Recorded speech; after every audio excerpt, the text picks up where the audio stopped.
Thank you so much for coming this afternoon, and welcome to the University of Oregon in Portland. Is this anyone's first time in this building? Yeah. Oh, wow. Okay. Well, my name is Malia Tejedis, and I work for the University of Oregon. I'm based up here in Portland, so this is my office building. And I'm really happy that you're all joining us here this afternoon for this PNACAC town hall meeting. The other hat that I wear is I serve on the executive board for PNACAC, and I serve as the professional development now co-chair. Sarah Seaborg, sitting in the front, is my new co-chair, so we're now be serving in a dual role for PNACAC. And if you're not familiar with PNACAC, which I think most of you are or have at least heard of it. PNACAC is an organization that provides resources for its members to guide and empower students as they prepare for college admission. So we serve high school counselors, college admissions counselors, community-based organizations. A lot of different types of organizations are a part of our organization. So becoming a member, I just have to put in a little plug for PNACAC. Becoming a member and getting involved is really a great way to share your ideas with professionals throughout the Pacific Northwest and really all across the country. We're a regional affiliate of NACAC, which is the national organization for college admissions counseling. So if you are a member of PNACAC, you gain access to things like professional development, including the annual conference. Did anybody attend that last week? Wonderful. Quite a few. Okay. The annual conference, the Summer College Counselor Tour. Has anybody signed up for that in June? Oh, okay. And we also have 7 regional college fairs. We provide a lot of information and resources on the PNACAC website and the listserv. So if you are interested in becoming a member of PNACAC, if you're not already, feel free to chat with myself or Sarah afterwards. But here today, we're here to discuss supporting DACA and undocumented students through the college admissions process. And this is a topic that really comes at a time where I think a lot of us are asking that question, what can we do in our roles to make students feel comfortable and support them and provide resources to them through this experience. So this was a topic that was actually voted in by you. We sent out a survey back in December and we asked, what is it that you want to hear about? We were really excited that this was the topic that was voted on. So when those surveys come out in the future, please do, share your input, as it really does shape our professional development that we come up with throughout the year. So for the presentation today, what we'll do, we'll be here until about 3 o'clock. So we'll start off with a presentation. It'll last about 45 minutes. And then we'll take about a 10 to 15 minute break and then come back, rejoin, and then we will have some students come up and join us for a student panel to start off with. And then we'll have a couple of additional colleagues come up and end with a full panel where you can ask questions, share resources. We really do want this to be a collaborative discussion. So there are probably a lot of folks with quite a bit of experience in the audience, and we want to make sure everybody feels comfortable and confident in sharing their resources with each other. So if you didn't already at the beginning, did everybody get a piece of paper, a full piece of paper? Raise your hand if you did not. Okay.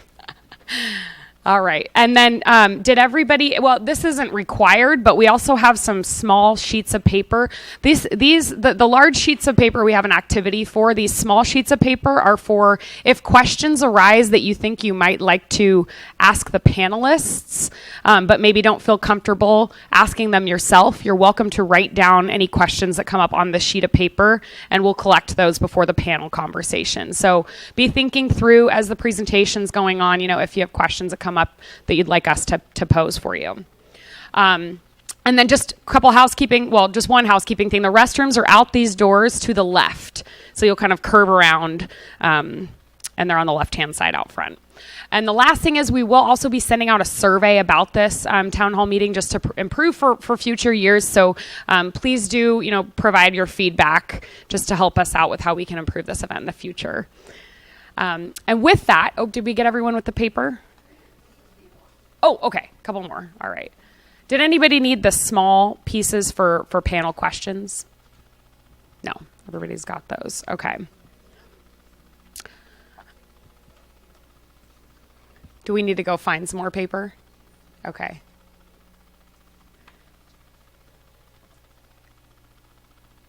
Thanks, Stephanie. Folks can also take some of their paper from the resources on the back if necessary. All right, thank you. Um, so I'd like to, at this point, introduce our presenters for this first portion of the session today. Tanya Sanchez from Portland State University and Jeanette Macias from Oregon State University will be presenting this first 45 minutes of the session. Tanya received her bachelor's and her master's degree from Portland State University, and she's served in the admissions profession for over 4 years. She currently serves as assistant director for multicultural recruitment at Portland State University. And as the daughter of immigrant parents, Tanya is very passionate about helping DACA and undocumented students throughout the admissions process. Jeanette received her bachelor's from Eastern Oregon University and her master's degree from Portland State University. She's served in the admissions profession for over 6 years and currently serves as Portland Regional Admissions Counselor for Oregon State University. Growing up in the U.S. as an undocumented youth, Jeanette understands the challenges and barriers that undocumented students face and feels passionately about serving them throughout the admissions process. So let's give a warm welcome to Jeanette and Tanya.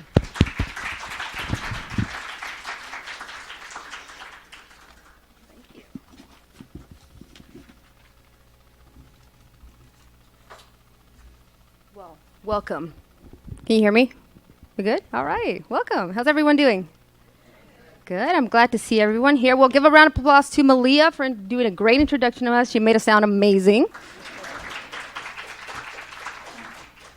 We didn't pay her for that, but so we're here today. One of the things that we just want to make sure that everyone understands is that this is, we want it to be more of a discussion. We're not the experts, so please understand that this is something where we can all discuss and learn together. There might be things that you all are familiar with that we're not. So if you have any questions or if you want to add to any of the discussion, want to comment, please feel free to do so. This is a safe space. We're here to all learn. And I think that we probably learned a lot more while prepping for this actual presentation. So one of the things that we wanted to start off with is the reason that we're here is because we are trying to help a certain population, right, undocumented and DACA students, be able to reach their goals of going to college, right? And furthering their education. So we wanted to start off with something to kind of get things going and start thinking about what was our experience like. And I think it's important to reflect on our journeys and also helping understand maybe in what these students may be feeling. So we're gonna, if you have your papers, the blank pieces of paper, if you want to fold them into fourths, so quarters. So this is an activity.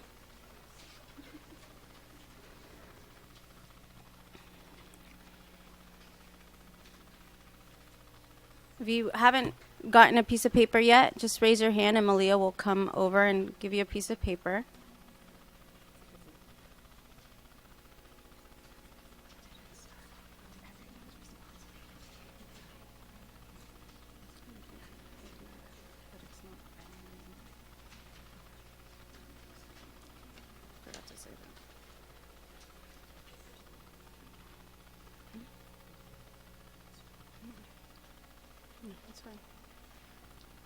All right, and everyone has something to write with? Is that correct? Okay. So once you've done that, in the first box, you can write, you can draw, whatever you'd like. But in that first box, think of a time. When was the first time that you actually heard about college? So you can write the answer down, you can draw it out, be creative, whatever you want.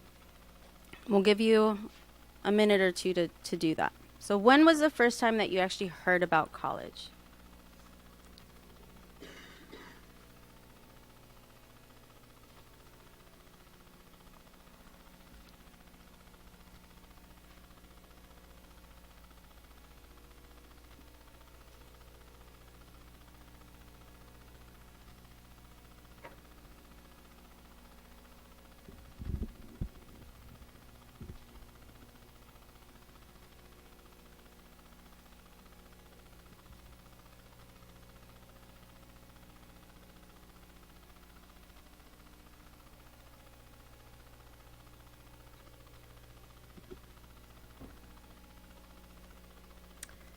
Who was the first person you met that graduated college? So just make sure to number your boxes if you're doing them a little bit different. But the next box, just draw or write down who was the first person you met that graduated from college.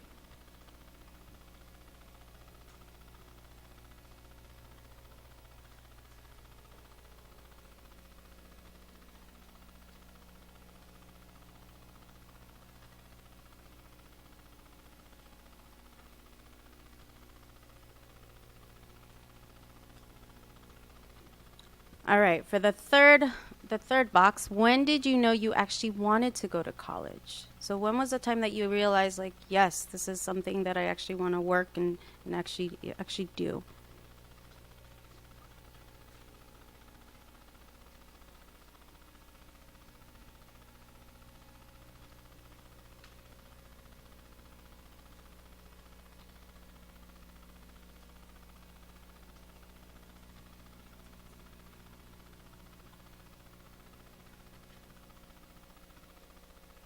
And who helped you, in the last box, who helped you get to college or pursue your post-secondary education goals?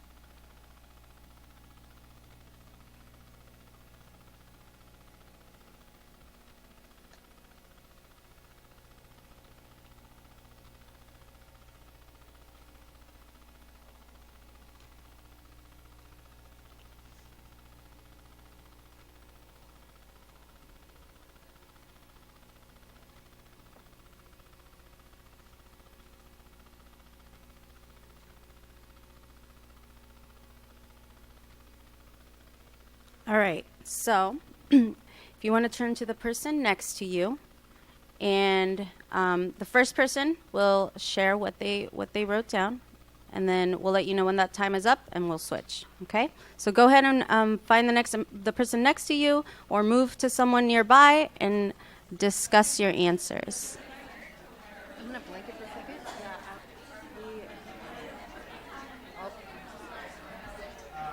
Okay. One of the things is like saying, now that we know this, we know that there's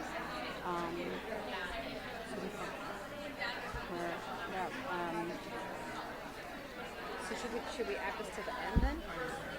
no. I think what we should do is in transition to this, is saying that these students face more,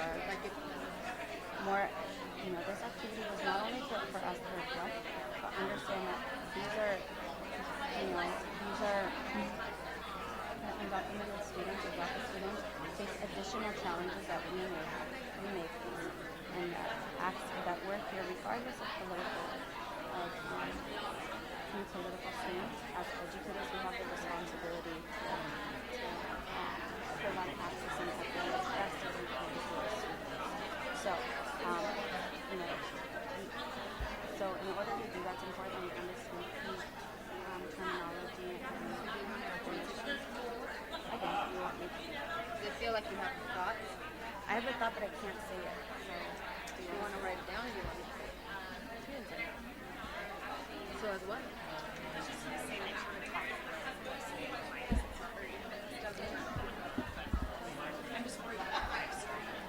Okay.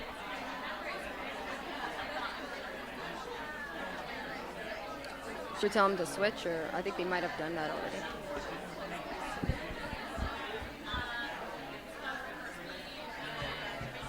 I'm gonna give them a thing. So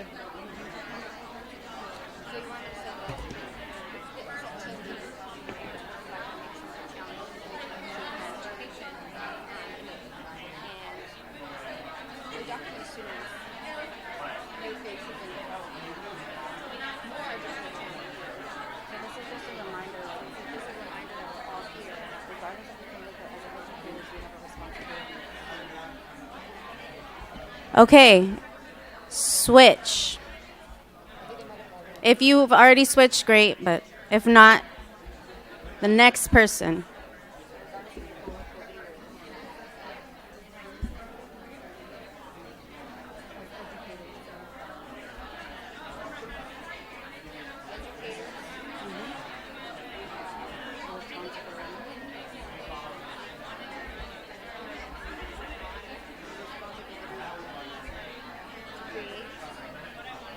justice and equity for these students as best as we can. One way to do that is one way to do that. In order to do this, it's important that we understand.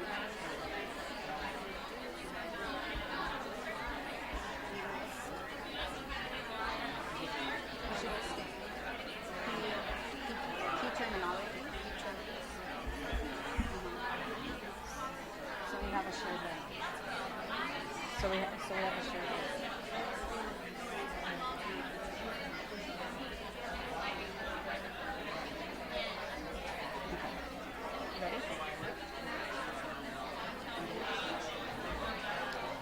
Okay, so if you want to wrap up the conversations.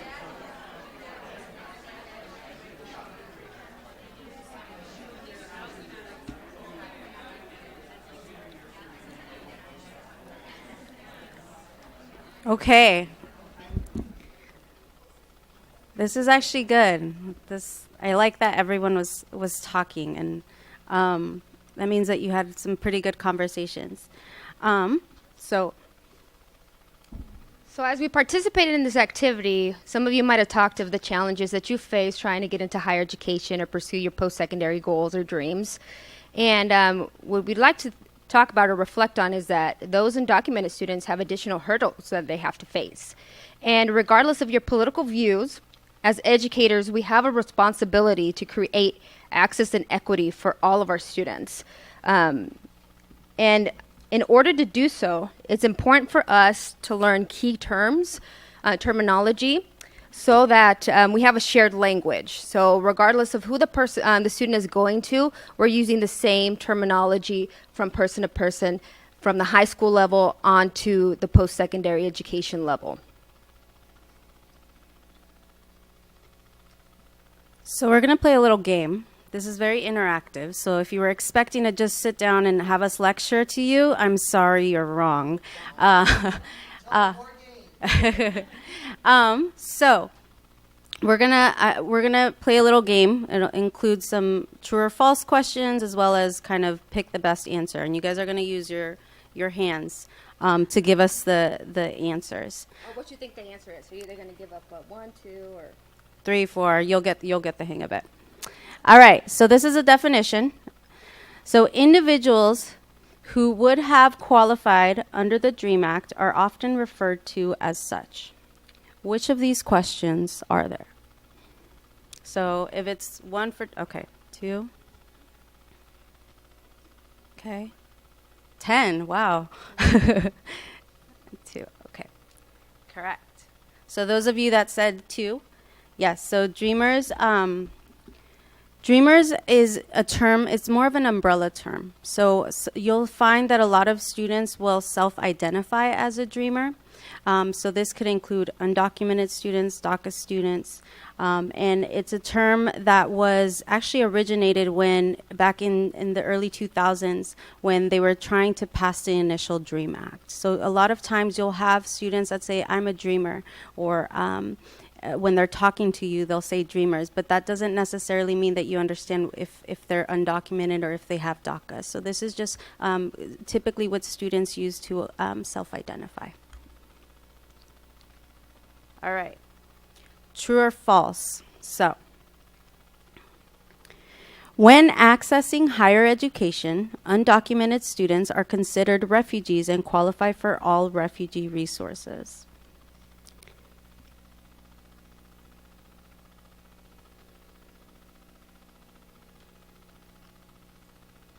Y'all are too good. You studied before coming here, huh? So, yes, the answer is false. Something we wanted to make very clear is that a student who is a refugee is not undocumented, and at times those two students are almost interchanged, saying that, oh, they're refugee, or if you're undocumented, you have refugee status. So refugees have to go through a certain process before coming to the States, and they are eligible for certain aid that undocumented students are not. So myself, by any means, I am not an expert on working with refugee students, so but we're trying to learn as best as we can.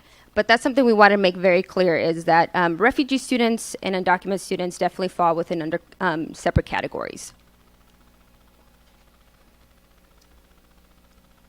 So school-aged immigrants who entered the United States without inspection or overstayed their visa and are present in the United States with or without their parents.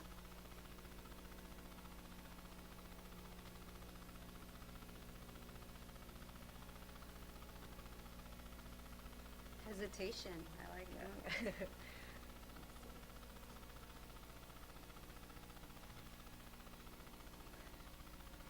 Peace to you too. Okay, so that would be an undocumented student. So someone who has overstayed their visa, they're here in the U.S. Without legalization, so any record of being here legally. So we do have the reason we want to make sure that we do have students at times who come here with or without their parents. They might be living with other family members. Regardless of it, it just has to do specifically with their documentation status or lack thereof. And just to add in, one misconception is that undocumented students tend to be Latino or Latina. That is not true. I'll be honest, there has been, on one occasion specifically that I remember, when a parent and a student were coming to me for help, and they said, I think we need the tuition equity. We need to fill that out. And I was a little confused and taken back, because even though they were describing their situation, never did it cross my mind. I believe they were from Russia, and never did it cross my mind that that student could be undocumented. So understanding kind of those stereotypes that we may fall into, even when we're constantly working with this and we're teaching you about it, right? It's important to not fall into those stereotypes. Students come from all over, and it's important to understand that this is not necessarily a cultural thing. In order for a student to qualify for college resident tuition rates, a student must be enrolled in DACA.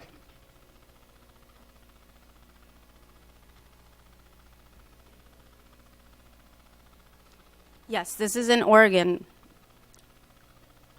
Oregon or Washington, because it's going to be the same answer.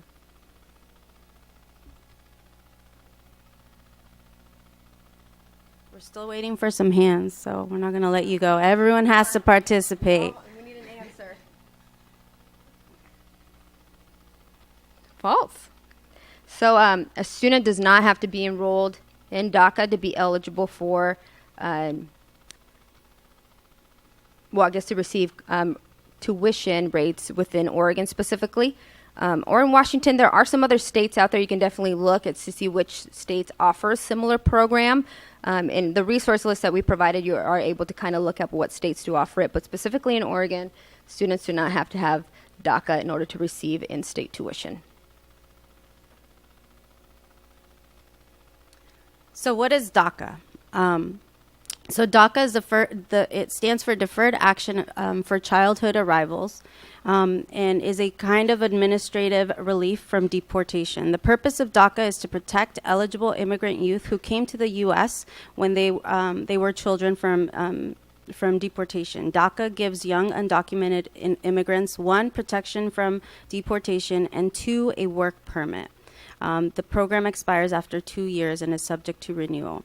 So mind you that this definition, one of the things that's difficult is in this time, in this political climate, it seems that the laws are constantly changing, right? So the first part of the definition I had a little bit of trouble with, because one, we've seen cases where there have been students who are on DACA that doesn't necessarily mean that they're safe from deportation. So keeping that in mind.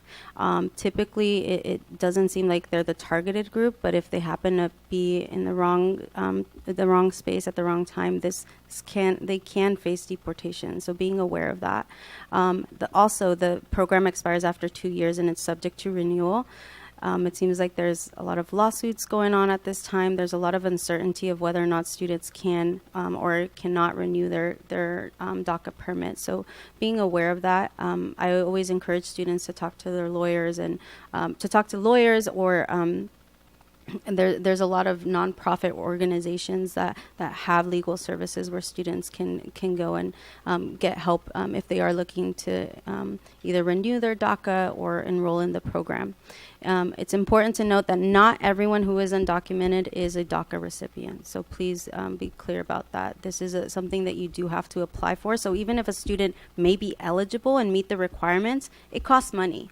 So not everyone who is undocumented necessarily has DACA. So typically when we're talking to students, you'll hear students that say, oh, but I'm DACA, or oh, I'm this. But it's really, the way I think about it, DACA is a work permit, okay?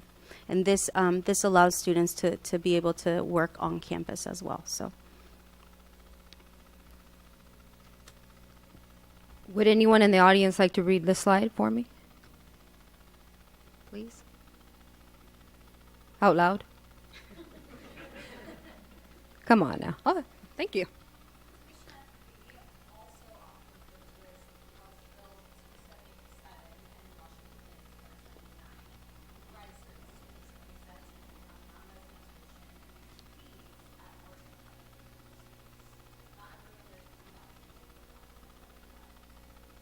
So yes, so this is a program, this was passed back in 2013 that would allow undocumented students to receive in-state tuition within public universities. So something to make clear is that there are private universities within the state of Oregon that might have separate policies, but we wanted to unify at the public level to make sure that these students kind of have the process to kind of, when they are applying, for us to be able to identify those students, since technically they would be residents of Oregon, to be able to pay in-state tuition, since before those students most likely were asked to pay international tuition, which was not affordable by any means.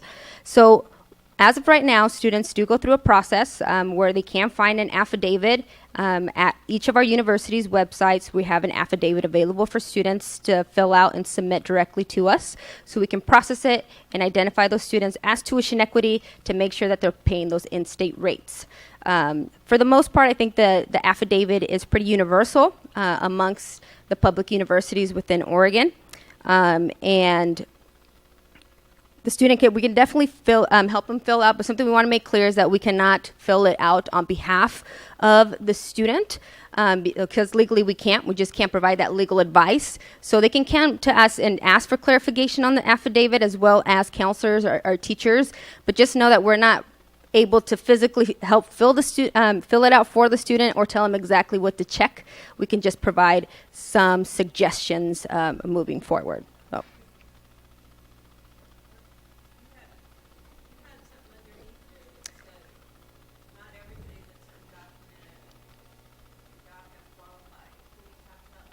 Yeah, so tuition equity has certain requirements in order to be eligible for tuition equity, such as the student has to have attended an Oregon high school for at least 3 years, have been in the Oregon public system for at least 5 years. They have to graduate from a high school and be able to provide, proof of graduation within the Oregon school system to be eligible for tuition equity. So there are students that might have entered the U.S. at a time where that means that they only spent a couple years in the high school system, so that would make them ineligible for tuition equity. And I think another thing to add is that in Washington, they have something similar, but the requirements, you want to make sure, usually on the affidavit, it'll have the requirements that the students have to meet. And typically, this document does have to be notarized, keeping that in mind. And then one of the things that we're trying to work with, at least at Portland State, is that, as Jeanette mentioned, one of the requirements is that students have had to have graduated from an Oregon high school. So what that means on our end, when processing these students, is that they are I don't want to say labeled, but on their status, when they're admitted, it says non-resident.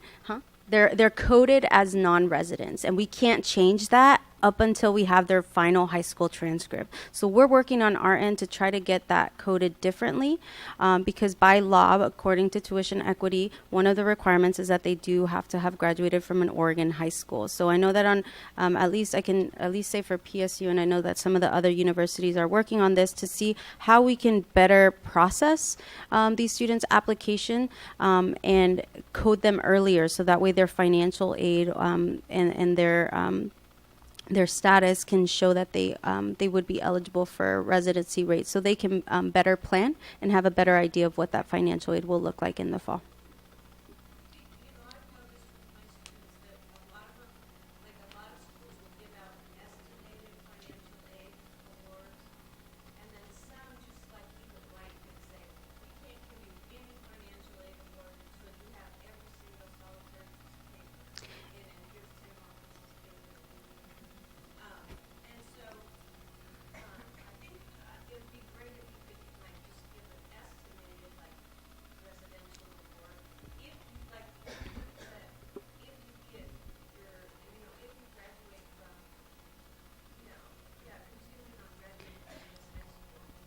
And I think that's what we're trying to do with the coding, right? Because one of the things that we've noticed, at least at PSU, is sometimes if they're coded as non-resident, they'll be awarded a out-of-state scholarship, and that confuses a student, right? And then when it changes, they're like, "But I thought I had $6,000 because that's what it said."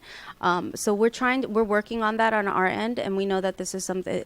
We're hoping that by this fall, it'll all get changed. The other tricky part that sometimes is out of our hands is the fact that with students filling out the ORSA or the equivalent to that, we're not always notified by the state what the funds will look like, so that we're not able to provide that. The only thing that usually we can provide is if a student applied to one of our scholarships and they were awarded, that'll pop up in their financial aid award. But aside from that, sometimes we have to wait from the state to see if they're actually going to be eligible for aid.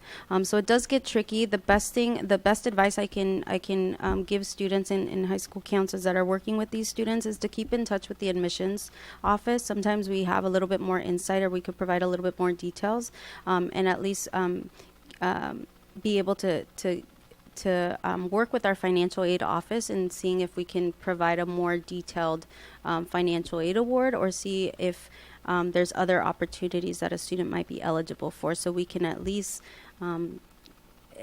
guesstimate a more realistic financial aid award packet that the student may be eligible for. But sometimes we're not able to put that in writing until the end, once we know what the funds are for sure. All right, final one. So, ORSA, or the Oregon Student Financial Aid Application, provides Oregon students the opportunity to receive both state and federal financial aid. Eligibility is based on students' expected family contribution, and I know that there's another one in Washington as well that is the equivalent to this. So, would this be true or false?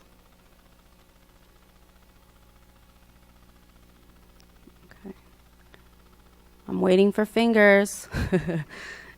All right. So that is false. Kind of tricky. So students can get financial aid, but it is at the state level. It's not at the federal level. So please be aware that students, undocumented or DACA students, are not eligible for federal financial aid. So students, the ORSA is the equivalent basically to the FAFSA, or the application that students can fill out, and it's based on state aid.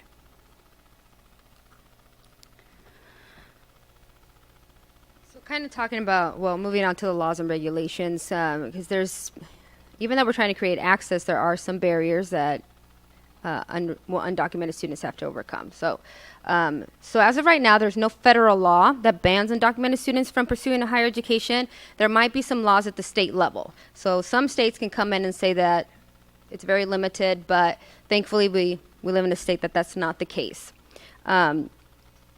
So things that we have to be very clear when we're assisting undocumented or DACA students, that we're not encouraging them to apply for things that might affect them later on when they are looking to pursue to gain residency or citizenship in the U.S. So undocumented and DACA students are not eligible to receive federal aid. So with DACA, how we mentioned, DACA students are awarded a social security number and a work permit. So just because a student is awarded a social security number under DACA, and they might go on to apply for FAFSA, does not mean that they should be accepting federal aid. Legally, they are not allowed to do so. If a student does and later on they're on the road to pursue residency, this can come back and affect them negatively. So you just want to make sure that if you're working with a DACA student, they're looking to apply for the FAFSA, because at times there's certain scholarships that might ask for an EFC. You just kind of want to make sure that you encourage them to touch base maybe with the legal team if they're able to do so before they go on and apply for anything that has to do with any federal aid. So we just want to make sure that you're clear with the students that just because you are a DACA student and you are awarded a social security number does not mean that you're eligible for financial aid, federal financial aid awards. Next is that they are not allowed to apply to participate in any federal programs such as TRIO. So that's another limitation. So we all know programs such as TRIO or CAMP, they are great programs, bridge programs for students to pursue higher ed, but unfortunately they're not eligible for it because they are federally funded. And study abroad. So once again, even though they're awarded certain things, they're not able to study abroad. It was the case before. They might have some special permission, but once again, since laws are consistently changing with DACA students, you just want to make sure that they're interested in any type of program that they have to make sure to check in with the legal team so they're not getting into trouble. Because there's a really fine line right now with DACA students that if they might get into something that might get them into trouble later. So just have them check in with the legal team. If they're just unsure and you're not sure, if you know someone that they can connect and that can give them a for sure answer of a yes or a no, we strongly encourage students to do that moving forward.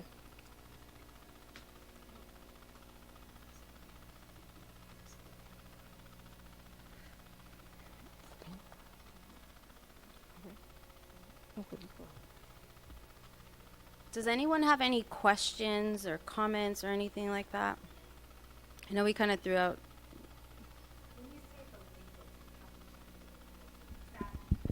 Like their own lawyer, a legal aid. So we do have a legal team at our school. At times we're able to connect with them, but if they're able to have access to a lawyer, at times families are working with an immigration lawyer already. We did provide some resources on there that you can actually go onto a website to be able to find a list of immigration lawyers within each state that they can touch base with. At times they do it pro bono, but it really just depends on who you're working with.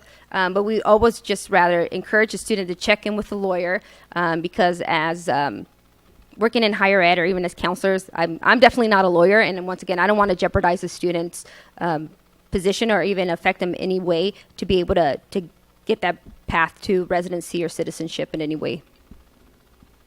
And one of the things that students pay for when they are at a college or university, at least at the public universities, I know that there are the legal services where they can ask lawyers there regarding questions regarding their legal status.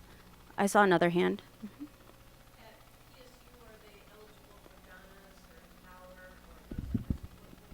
Yes, they are. So I know that at a lot of the universities, and again, this will vary. I'm talking on behalf of just kind of the public institutions. I know that private schools have scholarships that students can apply for as well. One thing that I always encourage students to do is to apply to the colleges and universities that they're interested in and apply to our scholarships. So as long as the scholarship is not federally funded, they can be eligible. So we have, for example, at Portland State, we have the Diversity Scholarship that pays 12 credits each term for up to 5 years. So that covers kind of their base tuition and fees for up to those 5 years. They can participate in some of those retention programs. So Ghana's is a retention program for first-generation Latino students, and they have one for each of the cultural groups as well. I don't know if you have some for Oregon State, but I think for the most part, all the colleges and universities offer scholarships for regardless of the student's status. So it's important that they don't limit their options beforehand. A lot of times students may be just set on one school, but it's important that they apply to multiple schools that they're interested in and apply to their scholarship, so that way they could see who's offering them a better financial aid award packages when their financial aid award letters come in the spring. Any other questions before we kind of give you a quick break and transition over to the panel part of it?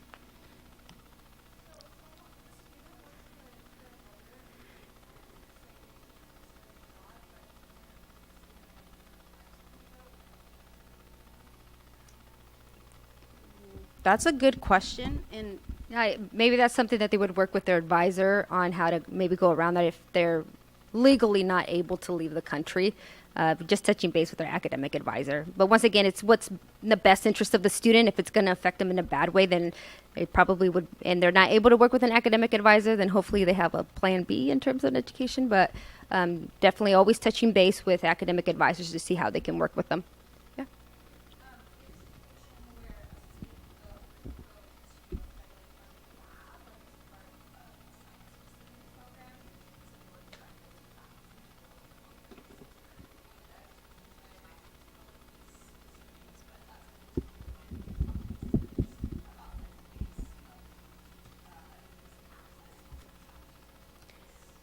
yeah, and to also keep in mind that in Oregon, and I know that like this region is where the universities here, the public universities, were sanctuary schools.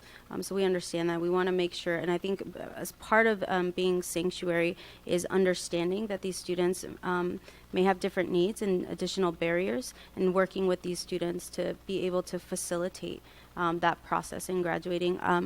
I'm not aware of any programs at the undergrad level that require students to study abroad, at least at Portland State. I know that at the master's level, for example, in the School of Business, that is one of the requirements, but I'm sure that there's things that they could do that would suffice that requirement and not having them have to study abroad. Any other questions? Okay, so we're going to do a quick few-minute break. So if you want to grab more.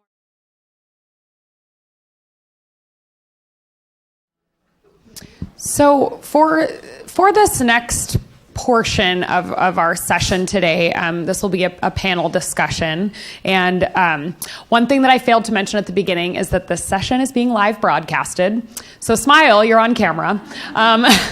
We are live broadcasting for our PNACAC members who weren't able to make it, and there will also be a recorded version posted on the website afterwards. So if you'd like to share with colleagues or other folks who weren't able to make it in person today, please do so. So you can find that on the professional development website.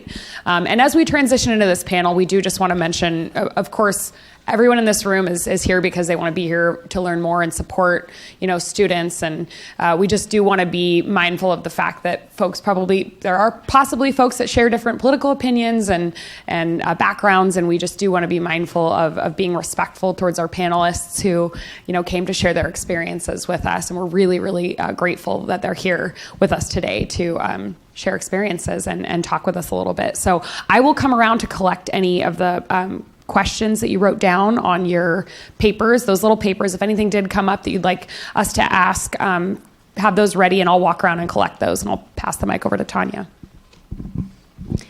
So I'm really excited to introduce our panelists. They are our PSU students. I get to work with them at different capacities. So sometimes they're giving tours, sometimes they're referring students to me, sometimes they're covering some of my events, which is I'm very grateful for. They are wonderful students, role models, and leaders. A lot of them are very active, and the fact that they're here, I think, says a lot. So Yoli is our graduate assistant in our office and works with campus visits. And we have Maria, who transferred into Portland State and is a student ambassador and also works in the front desk at our Welcome Center. And Fatima, I actually had the privilege of working with Fatima through the admissions process. So she was one of my students from McKay. And she has a great story as well, and she is a student ambassador and works at our Welcome Center, and has covered some of our events too. So I'm really excited to have them here. I'm gonna go ahead and kind of start this off. At the beginning, we did a activity of Journey to College, and I know that you all did that activity. So I kind of wanted to start off. I know I mentioned that we all have a story when it comes to talking about college, how we got to where we're at, and that transition from high school to higher ed. But we want to hear from you, because I know personally that there are some additional challenges that you may have faced. So if you want to kind of start off by introducing yourself, telling us a little bit about you, and then kind of what that was like, that activity, what that was like, and sharing your story. So my name is Yolix Barrios Martinez. Some people call me Yoli. Going back to high school, so I graduated from Aloha High School in 2011. The first time I told someone that I was undocumented at my high school was my freshman year of high school. My father was deported very early on, like in November, and I told my high school counselor, and I was in her office, I was crying, I was a hot mess, right? And she was very supportive. I was very lucky to have someone that could empathize, and that was, not an expert on this issue, but also not close-minded, and who was willing to do her best to help me out. And, she was my counselor for the rest of my high school years. And she knew my story very well, and she supported me as much as she could. So that was kind of like my high school experience. I ended up graduating, like I mentioned, in 2011. And back then, there was no tuition equity. So I ended up going to a community college. Like Tanya and Jeanette mentioned, I was getting international rates at the four-year public universities. So I ended up going to community college and eventually transferred to Portland State. And at the community college, I actually found a great support network of folks. I actually encountered a lot more dreamers, undocumented students, and we were pretty active as far as trying to get this issue known. A few times I was able to go to Washington, D.C. to advocate for the DREAM Act and comprehensive immigration reform the following year. And then DACA came around at the end of my freshman year of college. I eventually enrolled in that, so I'm a DACA student as well. All right, my name is Maria Perez. I'm originally from Pacific City. Kind of half grew up in Oregon, half in Washington, but I consider Oregon my home state, so I'm happy to be here. I guess I graduated in 2013, so I am in my 5th year of college, 3rd year at Portland State. I also went to a community college.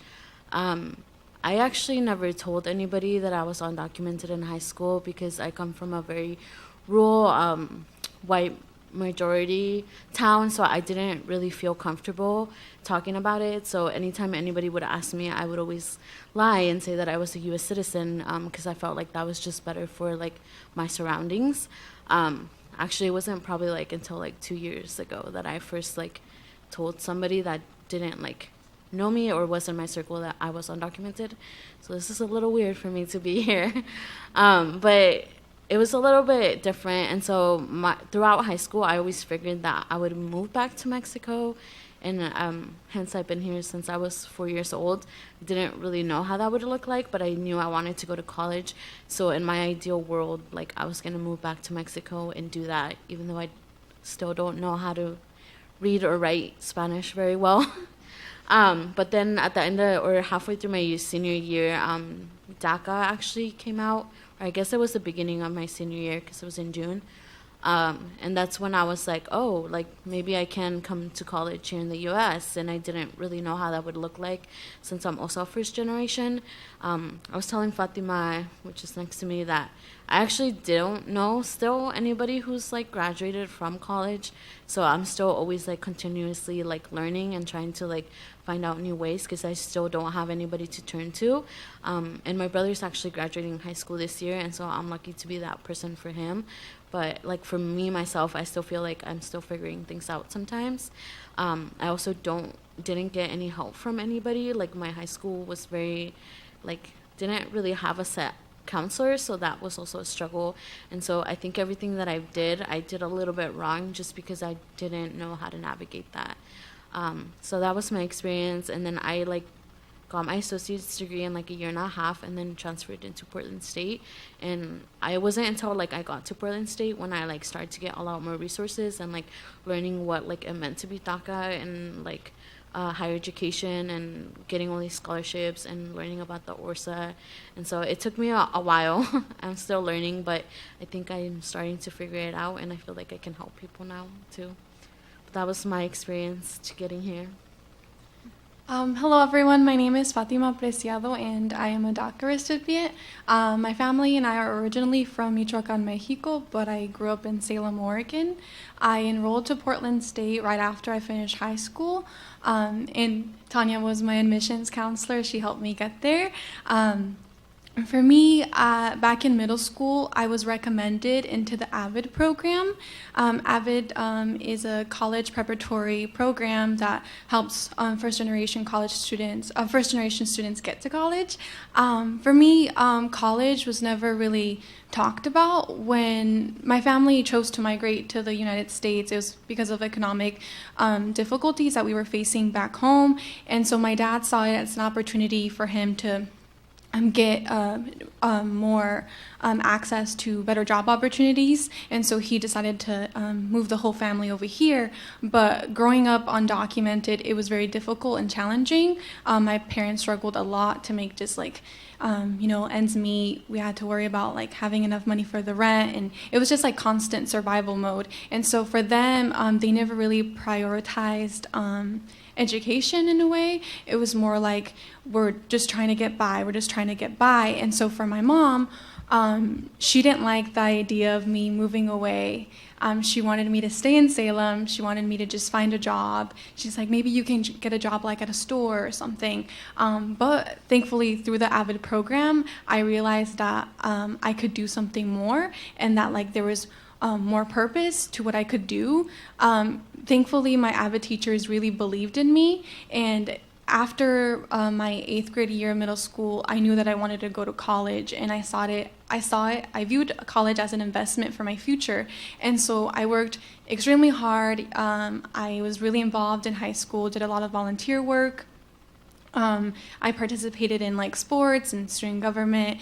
I was also in honors, and I was taking AP classes, doing everything quote unquote what was like expected of me and what I was supposed to do.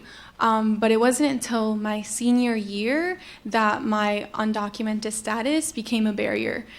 Because when I was applying for scholarships and when I was applying for colleges and universities, because of my status, I was excluded from receiving certain scholarships. Like I wasn't eligible. And I just remember feeling so defeated, just realizing that I had worked so hard, but because of this, I was denied an opportunity.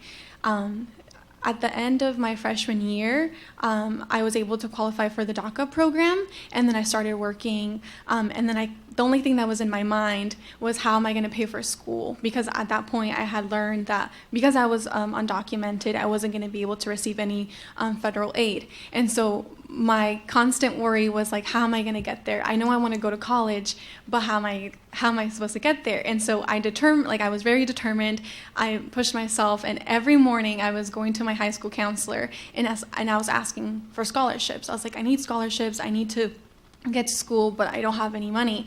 And so thankfully with their support and also with the support of my AVID teachers throughout high school, I was able to apply, but I was still denied multiple times. I remember just applying for like 50 scholarships and only like 5 of them saying yes. And it was really hard because I had the grades, I had done the work, but I was I wasn't denied I was denied the opportunity, and it just was really frustrating and very discouraging. But I didn't let it stop me, because I knew that it was an investment for my future, but also for my family. And I think I'm just really thankful that I was able to find Tanya and find that community at Portland State, because I was awarded the Diversity Scholarship Program at PSU, and because of that, I was able to pursue higher education. It's the opportunities that I have. PSU really opened the doors for me and became like my way into higher education, and so I'm just extremely thankful. And I'm also still curious to see how we can improve that process as well for other undocumented students trying to navigate their way into higher ed. So yeah, that's just a little bit. Thank you so much to all 3 of you for sharing your stories. At this time, we'll open up the floor for questions. If you'd like to ask these wonderful ambassadors any questions, the floor is yours.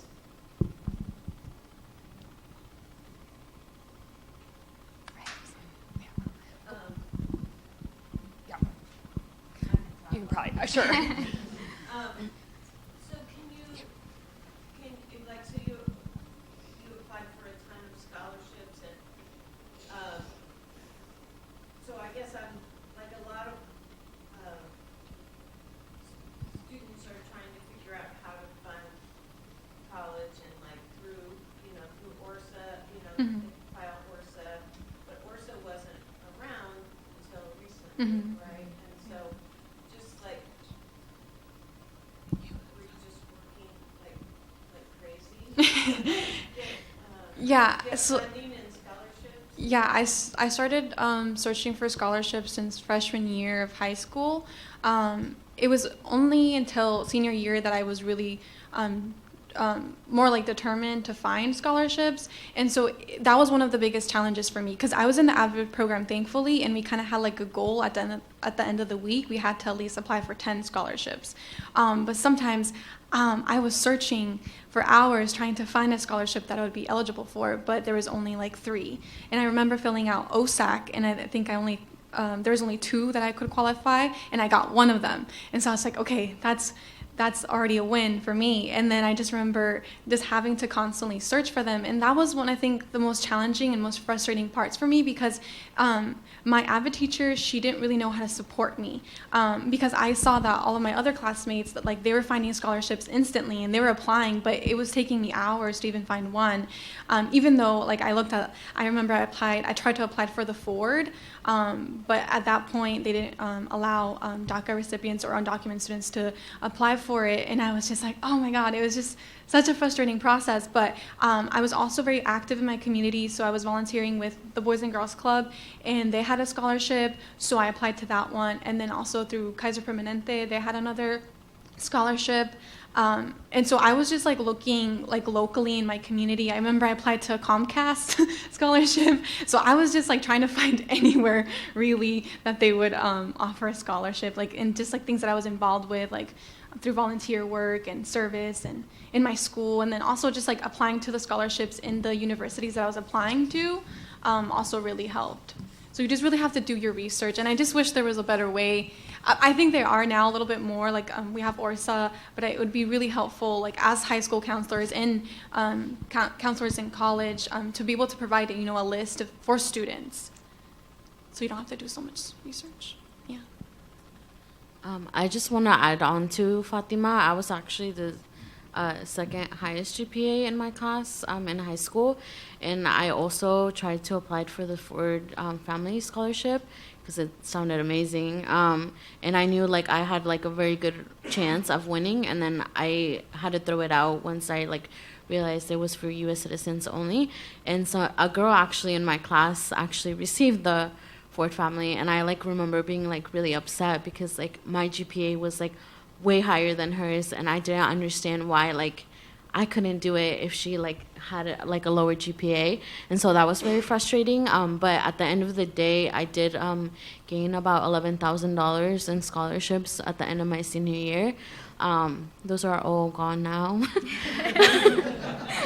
Most of them were actually renewable, but I didn't really invest them very well when I was at the community college, and I figured, oh, I have this extra money. I should buy new books, because, like, what else am I supposed to use the money for? And I was getting these refunded checks, and I didn't know what to do with it. And so I, like, spent things that I probably shouldn't have bought. And so now I'm like, oh, I wish I had that extra money that I had, like, 2 years ago. And then I did have gone through a little bit of academic fall. So recently with the whole DACA situation, I have like struggled a little bit with my grades, and so I did end up losing a couple scholarships because of that as well. So those kind of stopped coming in, and so now I'm like finding myself depending more on my parents. But I do think it's possible to like eventually get all the scholarships you need. It's just like really hard to do. Like Fatima said, like you look at 3 scholarships and throw them all out, and then like find 9 new ones and realize that you can only apply for 2, and then like out of those 2, like how many other students are applying for them as well. So it's like very hard. Luckily I am from a small community, and because I was one of like the top achieving scholars in our school and community, I was able to receive a lot of the local scholarships. But like if I tried to spread out a lot more than the like local area, I didn't really find anything. And I'll add, so I think I applied for that Comcast scholarship too, my first year of PCC. But I ended up spending 3 years at the community college. My first year I was able to receive small, $1,000 scholarships that ended up covering my first year. And I also want to add that I have an older brother who started the college journey 3 years before me. And he was a senior when my dad was deported, so he had to start working, and it took him a while to go back to school. But my mom was on him, like, you gotta take at least 1 class. So he ended up being my go-to person because he knew, how to apply to PCC, we all get accepted, yay. But he went through that process. He went through the process of registering for classes and all of that, so I kind of looked to him. And then I also have a twin brother, so the 3 of us were at the college age. My parents weren't going to pay, weren't going to be able to pay for any of that, but my mom was and still is a great support. No rent for her, so that helped out. I didn't have to commute too far.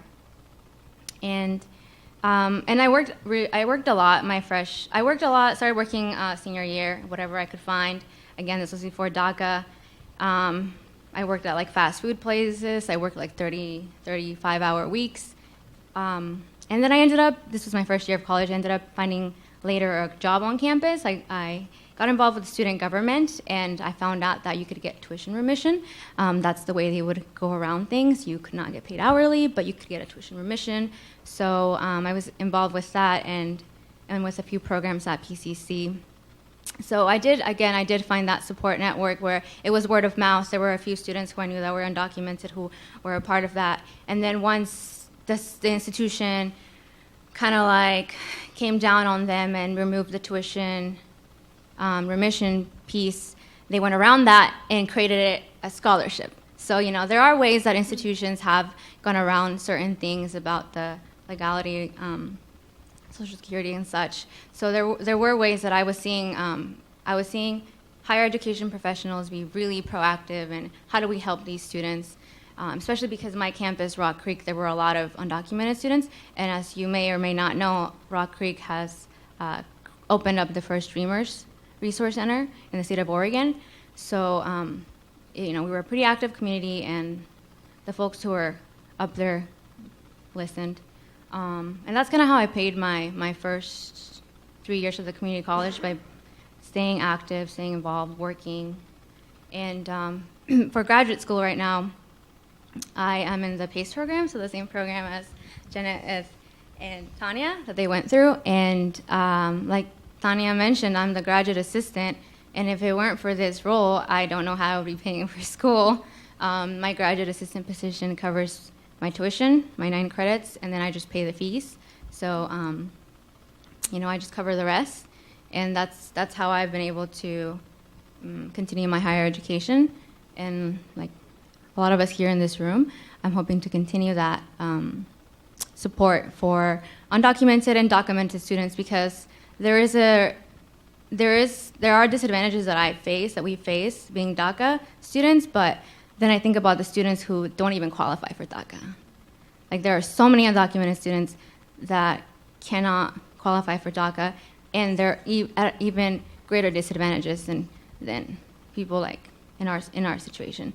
So it's those things where really federal legislation is necessary, because states do create policies to help these students, but typically, you have those residency requirements, and if you're moving from a state like Idaho that does not have those support services or policies that Oregon has, Washington has, California has, then we're still not serving all the students in those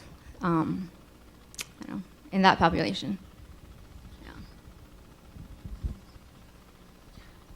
Hi, what are your majors and what do you plan to do after graduating? So I came into PSU thinking I was going to major in social work, and then I switched to political science. After I finished my undergrad at PSU, I plan to attend law school and hopefully do immigration law. I've gone through 3 majors. Hopefully this last one sticks. But I've actually started off in accounting when I was in community college, because I had shadowed an accountant during my junior project in high school. I was like, oh, that sounds easy, and I'm good at math. It didn't turn out that's all you needed. So, but then I switched over to what everybody told me I should do. And figured that I would, and that was computer science, because I was that nerd who would fix everybody's computer in high school. Turned out I like computer science, but I didn't want to code for the rest of my life 24 hours. So I am now in computer engineering, which is a mix of playing with the hardware parts and doing programming as well, and I really enjoy that. And I'll hopefully graduate next year, and I'm thinking of staying in town and working for Intel, getting some experience, and then we'll see what goes on after that. I finished my bachelor's with international global studies, which I don't think I would major in that again if I could go back. But grad school. My graduate program is in educational leadership and policy, like I mentioned, and 3 weeks to go until I finish. So someone hire me, please. I'm actually going through the job process right now. Again, my goals are to help students, underrepresented students in general that want to go to college, help with access, retention, and completion. And I'll let you know what happens. I don't know what I'll be, but I'll let you know. Recognizing that financial barriers are very real piece, but what would be a couple of other ways that you would recommend to colleges and universities to make sure they're providing good support for Dreamer DACA and documented students? And what might be a word of advice you would give to one of those students as they look at that transition into the college year? I guess I can go first. I think, considering that I didn't get any help, I would definitely recommend having a set spot or a set person that is identified for students to go to, because I feel like that was one of my biggest problems, was I don't trust most people to tell them my status, or at least I didn't 2 years ago or when I was applying. So I think having somebody who is recognized as helping students who are undocumented or underrepresented, on your admissions brochures and whatnot, I think that's something really big, because I know for the most part that's something that some students don't want to say out loud, and so having a known person for that is probably really good. And I know, like, Yoli mentioned, like, Rock Creek has a dream center. I think ideally for any dreamer, like whether you have DACA or don't, I think having that space and having that place to go connect to is really important, because at the end of the day, this isn't just a financial aid like situation. This is something that's like very emotional and like people don't want to talk about. And so knowing that there's other people that are there, and knowing where to find them specifically is like something really important, because it's not something we're out there like, hey, by the way, I'm a DACA student, are you? It's not something that we like go around saying. So I think sometimes it's very hard to find who to connect with, and I think that is one of my biggest problems. I still can't sometimes like talk about like the emotional process of being a DACA student very well, because it's like very hard to like communicate to somebody who isn't in the same situation. So knowing like where to connect with students who are in the same situation. And then a piece of advice that I give myself or like somebody else would be like, you're not alone. Like, honestly, like sometimes you feel like you're the only one in the school, but you're not. And I feel like it took me a long time to realize that. And so that's why it took me even longer to like reach out for help. But like assuring like students that you're not alone, and that, yeah, it might take a little bit and to figure things out, but it does work out at the end. So let's say you were to come into my high school and talk with some of my undocumented students who wanted to continue their education after high school, but their parents or guardian families had legitimate concerns about supporting them. They want to, but having those fears and worries. What would you say to those students about how to have a conversation with their families that you all probably have? Yeah, I think based on my personal experience, for my mom especially, it was really difficult for her to understand that I wanted to go to college, because her, the way that she viewed it was, we don't have the money for it. We're immigrants in this country. We're not even, we don't have the support. Like, we're never going to be able to do it. Like, you're being unrealistic. Like, you need to really, like, put your feet on the ground and stop dreaming. That's what she'd always say. Like, she said, stop dreaming. It's never going to happen. College is not for us, for someone like you. And that was really hard, especially because it was coming from my own mom. And then so you really have to be self-determined, and you really need to understand where you want to go and where you want to see yourself in the future, and kind of get into that mindset. And especially it's really hard, because I saw like my mom working hard every single day, and the guilt that like I should be at home like working instead and helping her pay the rent, or helping her pay the bills. That's always something that like even now I'm still dealing with, and even now that I'm having to have conversations with her, because for a lot of undocumented students, it's not that they don't want to go to college, it's just they don't have like the financial resource, and like sometimes the pressure, you have to stay at home. And for a lot of these students, they even drop out of high school early on and don't even graduate, and so because they're forced to work at a very young age. That was the same for me. And so honestly, I have gone back to my middle school when I started the AVID program, and I have spoken in their classrooms with some of these students, and it's really up to you. You really have to think about what you want, and really what are your goals. Where do you envision yourself? For me, the AVID program really taught me how to believe in myself, and taught me that like I was capable of doing something, especially right now with the political climate and just the uncertainty and the fear that a lot of these communities are facing. A lot of immigrant youth, you feel like your life is just being used as a political bargaining chip, and you have no agency, you have no control of what's going to happen. You're working so hard, but you never know what's going to happen tomorrow, if you're going to be ripped away from your community, everything that you worked for. And so it's definitely a challenge, and it's definitely something that's always in the back of your head, but you really have to be self-determined. And sometimes you're going to have to work harder than everyone else, because that's how it was. Like, that's how it was for a lot of immigrant youth. You just have to, do the extra mile, take the extra step. And I know it's challenging, I know it's hard, and it's not the best situation, but I think if you're determined and you know what you want, then you just really have to work hard for it. I'm sorry. Sorry. No. I just want to add that I actually, my parents, like, since I can remember, have told me that I have to go to college, like, no matter what.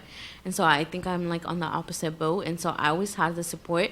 But for my parents, it was like, if like you have to like say something that puts everybody else in danger, that's fine. And so I think for some people, like, it's not like that because it's not like always that same situation. But I've like actually talked to friends about this, and I feel like just showing them like the physical copy saying, look, they don't ask anything about anybody except for me. Like, it's me, and like, I understand you're scared for me, but like, it's also like my journey and I have to go through it just like you went through your journey to come here. And so I think if you like put them in those like sort of shoes and like situation, I think it'd be easier for them to understand. Yeah, I've kind of helped a lot of friends go through that just because I ended up being the first person people go to talk to from back home, because I don't know if it's those $11,000 that I gained, but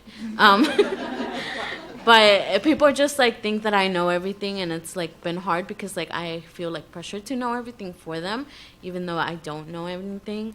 But I think it's just like reassuring them that it's not asking them anything about themselves. It's more about you, and like I guess just making sure that they know it's like what you really want. All right, we had a question come in from the audience. What is the most helpful thing a high school counselor can do in his or her interaction with an undocumented student to build a relationship?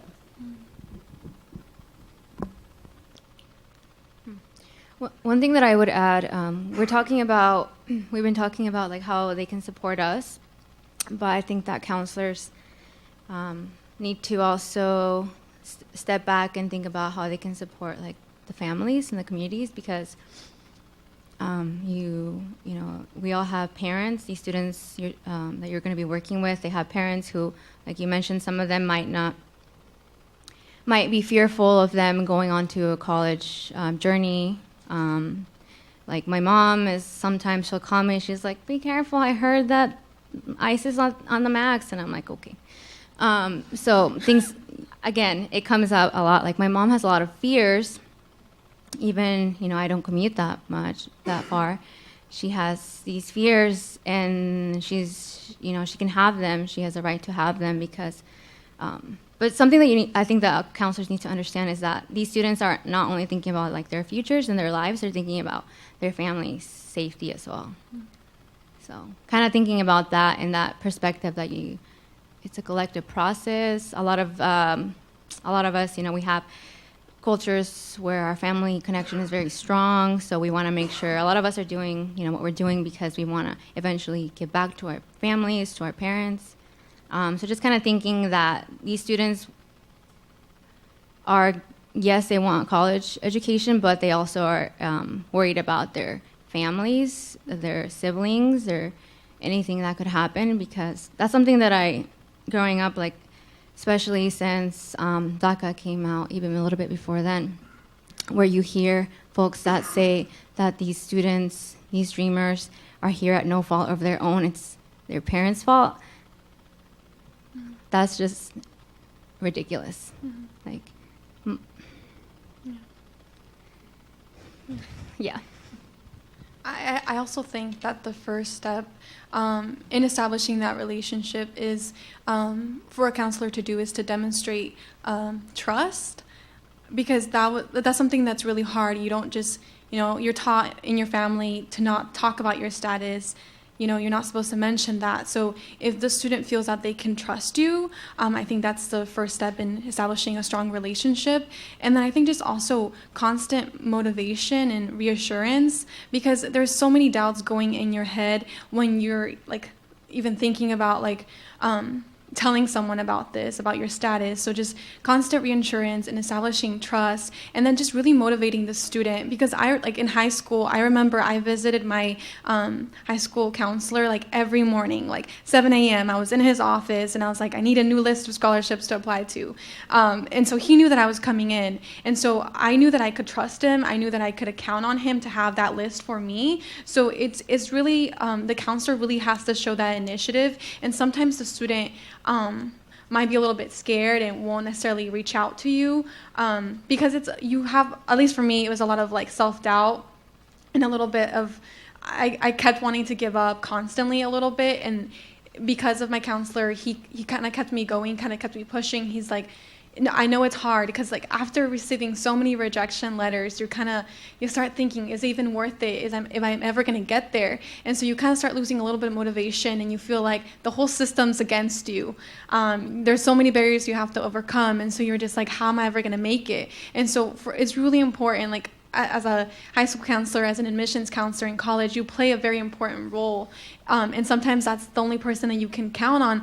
I remember when Tanya visited my high school and I was turning in my affidavit form, I was turning it into her, and then I also submitted my final graduation transcript from high school, and I was like, okay, I have everything ready. And then I got an email later on saying that it was in process and that I was being charged out-of-state tuition. And I was like, what is happening? And so I remember just emailing Tanya, and she's like, no, I'm getting it processed, like everything's gonna be okay.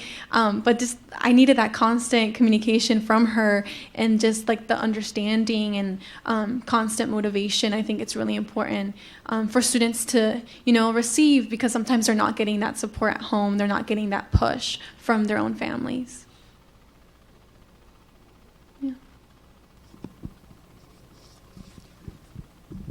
So you kind of mentioned trust. I think one of the questions, or one of the things that's hard for us as whether it's admissions counselors or high school counselors working with students, is that you may not feel comfortable, I mean, rightfully so, disclosing, right, the status. When is it appropriate for us to ask, one? I know that for me, sometimes it's easier. Sometimes I have to, it's a guessing game almost. Like, it's like, do I ask now, or should I wait? Should I hold off? Or sometimes students tend to describe the situation, but not actually say it. In your experience, when is it okay for us to ask? I guess it would be your advice. How can we ask students when they're not self-disclosing necessarily? When is it okay to ask? Does it matter if they don't, if the counselor or admissions counselor maybe doesn't? One of the things that I've noticed is that the Latino students tend to disclose a little bit easier to me as a Latina versus some of my other colleagues or people that work in the field. Can you kind of, I guess, answer that question if possible? For me, it's been very direct. Like, if you think that I am like undocumented or I'm a DACA recipient, if you just say, hey, can I ask you a question, you don't have to disclose. And if you don't want to answer, you don't, and we won't talk about it again. If you start saying that, like right at the beginning, I immediately know you don't want to know just because you want to know, or because like you want to like do something about it, or like if you're like starting with that, I guess it like builds a little trust and tells me that you're just genuinely curious or like want to help me in some way. And so like by giving me that option of not having to answer your question, I will like immediately be like, okay, yeah, like go ahead. And like because you gave me that option, I will most likely disclose to you. But I do agree that with Tanya that sometimes it is a little easier to like or at least to me, I think it's a little easier to talk to somebody who is Latino or a person of color, and just in general, to tell them my background before I tell anybody else. But I feel like if we're friendly, or like we've talked a couple times and built like that, like sort of friend and not just like colleague or work type of business like relationship, if you've asked me before about like my personal life, then I will like still open up. It just takes a little bit more time. And I guess just like feeling that out, like is the student willing to tell you on the first basis, or do they need to like talk to you a little bit more, like that's not related to that situation, and more of a like I'm your friend and I'm here to help type of situation.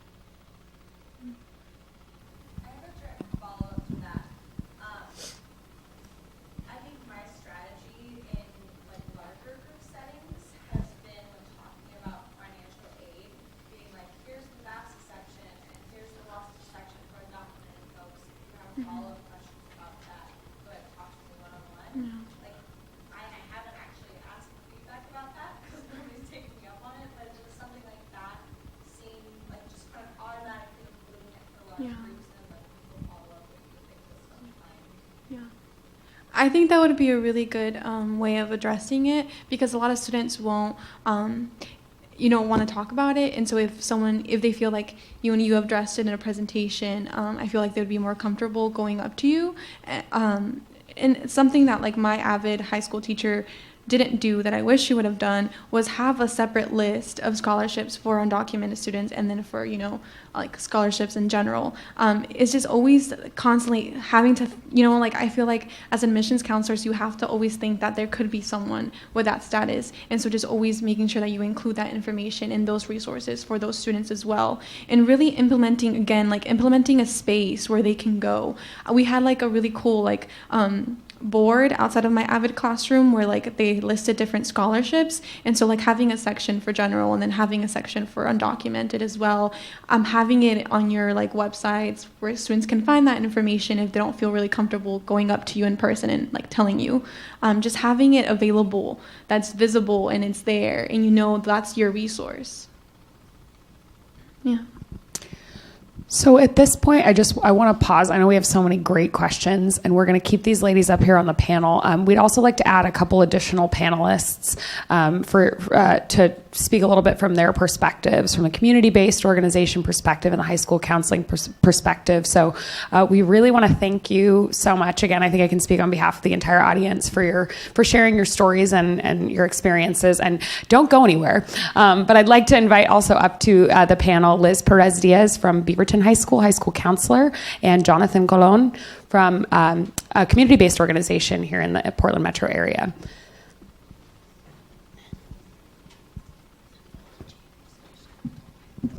So Liz and Jonathan, if you wouldn't mind both just introducing yourselves and maybe just sharing what your experience has been working with undocumented DACA students. Sure. Hello. My name is Liz Perez, and I work at Beaverton High School. This is my 4th year at Beaverton, and so before then, I used to wear a lot of hats and have different types of jobs. So yeah, that's where I'm at right now.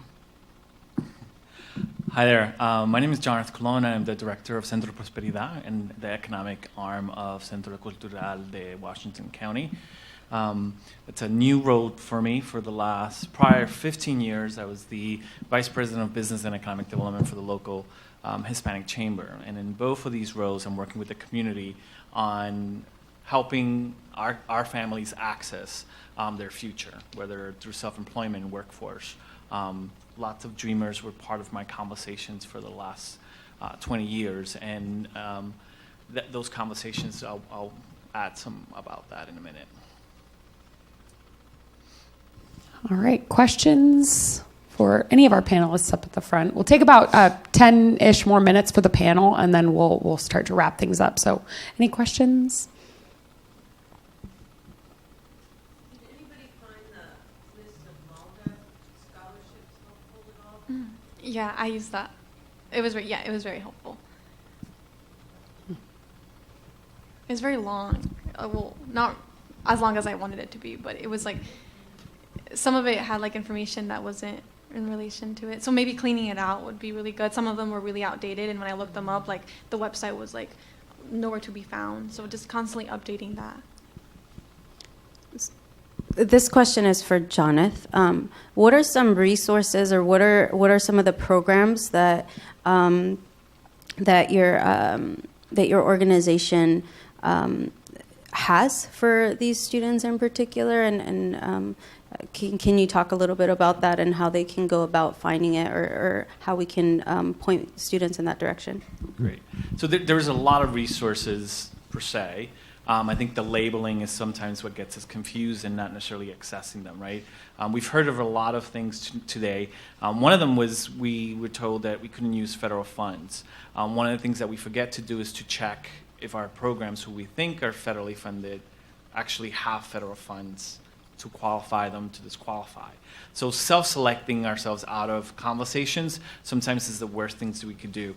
Our organization does a couple of things. One of the areas is workforce. So we're having conversations about planning making those career choices. But that becomes a hardship for people who don't have social. So sometimes self-employment becomes an option. And one of the things that's very important, and it was touched early on here, it was treating the entire family. This is a community and an entire family sort of experience. So looking at self-employment, looking at the difference between a W-2 employee and a 1099, looking at those skill sets, looking at financial literacy to stabilize and help families make those decisions about higher education, because the first part of it is understanding where that money is going to come from. And sometimes we're too busy trying to get the day-to-day out the door that don't have the time or the opportunity to sit with someone and sort of reflect where my family is, what I'm trying to get, what my children want. And we provide those conversations. We provide those one-on-one. It's really hard to have conversations about finances and people's futures and dreams within an open sort of environment. Lots of us tend to do much better in close. I'm very appreciative of these young ladies who've been very sharing and very vulnerable with us. So we do workforce, self-employment. We do have a fund called an Esperanza Fund, and that works with trying to support DACA. DACA funds is what we're sort of labeling it. It's sort of to apply or reapply, not that you can reapply at this point, but also to do immigration sort of relief. So if the family has an interaction that is requiring some financial assistance, there's a small fund. We are one of many other resources, like each one of you, trying to put our little grain of sand into this ocean that we're trying to battle. So as you are sort of out there sort of working through these things, we have access to health care for those who are documented or undocumented. When you asked a conversation earlier about how to make yourself available and open to have the conversations, I think it's just neutralizing and always making that distinction. For those who are documented, this is one path, and for those who don't have your social, you could use your ITIN. Those levels of conversation starts to also open up that conversation. State of Oregon has a program called the IDAs, Individual Development Accounts, Safe Match. You can save up to $3,000, get matched by $9,000. There's a federal match to that, and there's a state match to that. It's about $2,000 for every $9,000, but the state can fund it by 100% with state match dollars. So there are programs like that. The question is, how do we maneuver the system to sort of help our young people go through the system? So our organization is committed to sort of sitting down with individuals and looking at where they're at and looking at paths and inroads. There's also, we have a youth program for 17 to 24-year-olds who may not be in the path of college because they have to make these decisions along the way, that they have to go into the workforce, and perhaps the best thing that we can do for them is put them on a track on a better paying job so they can get back to the college at a later time.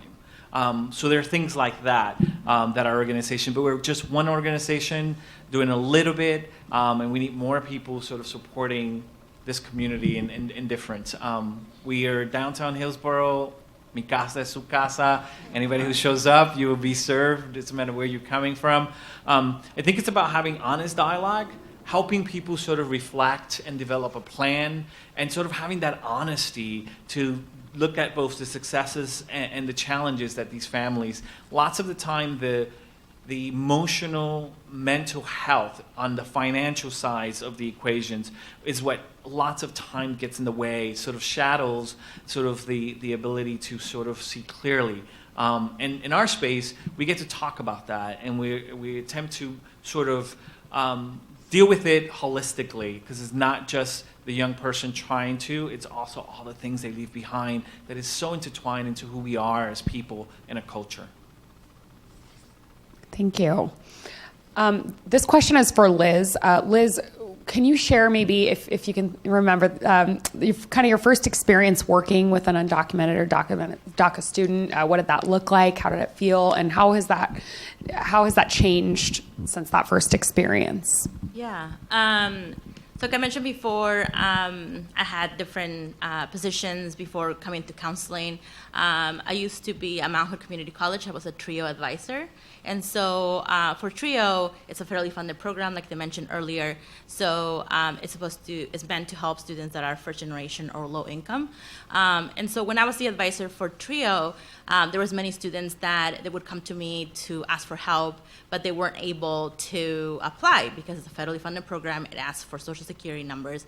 And so my first experience was making sure that we knew where those students were and not deny services, but obviously give them the services without having them be counted.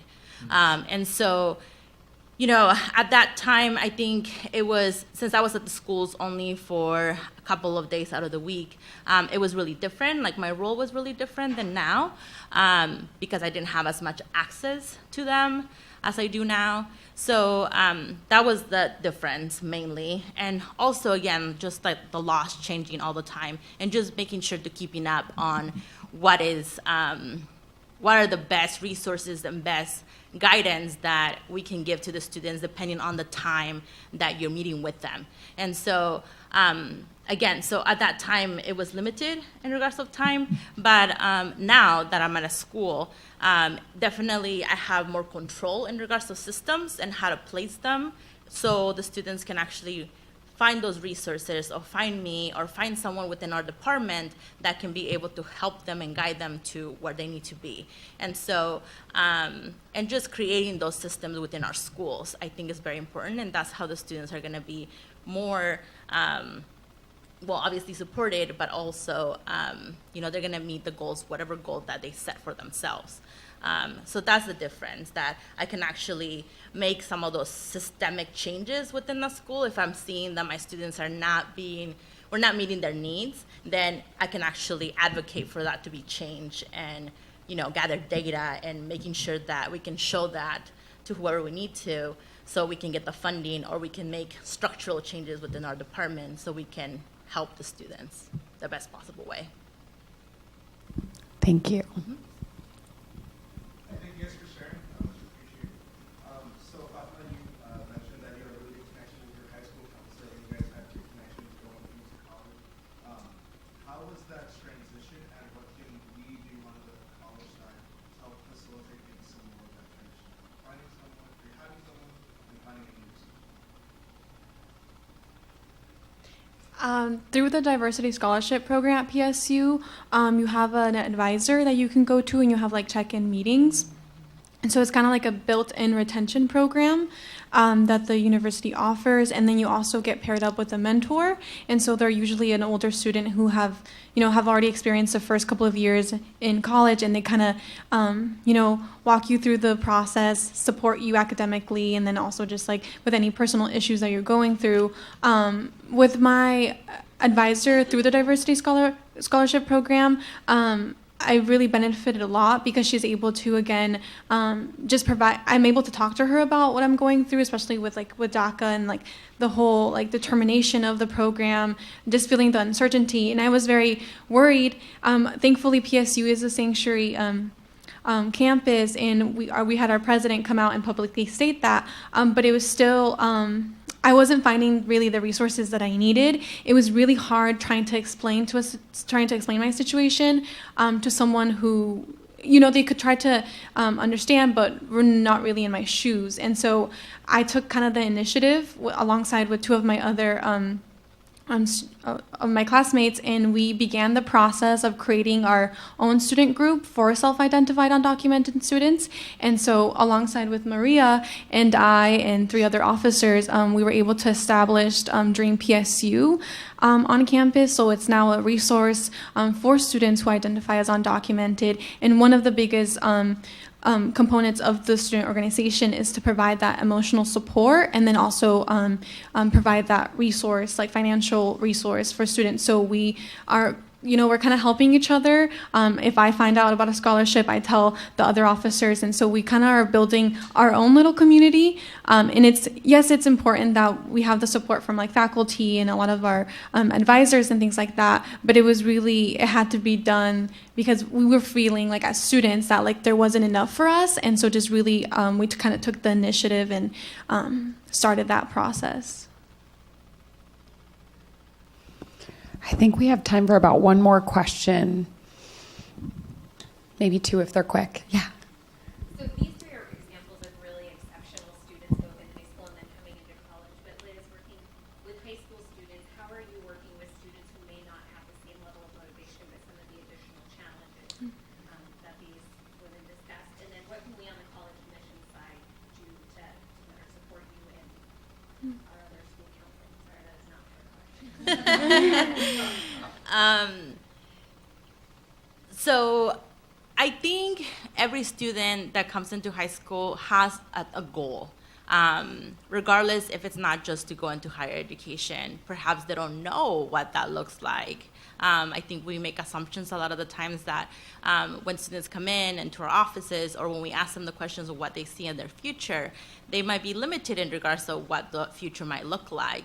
And so I think exposing them to what it could be, like what resources are available to them, and just making sure that that's not just a one conversation type of, one-time conversation, that is consistent, and that they don't just come to me, to Ms. Perez, and she's going to tell me this, conversation in regards of I think it's a systemic change that needs to happen in regards of our buildings that are working with every student. And if they get to hear it not just from me, but also from my colleague and from my teachers and from our principal, I think it opens up the idea of like, okay, yes, this is a supportive place where I can actually, regardless of whatever goal I end up doing, these are the resources that we have available for every student.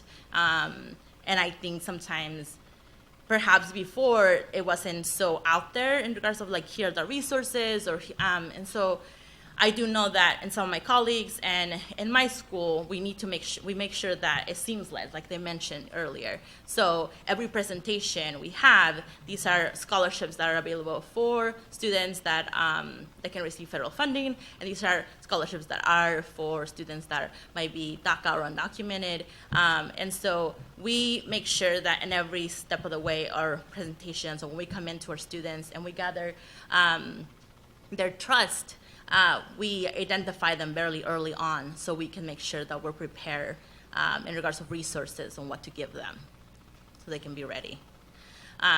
So that's part one.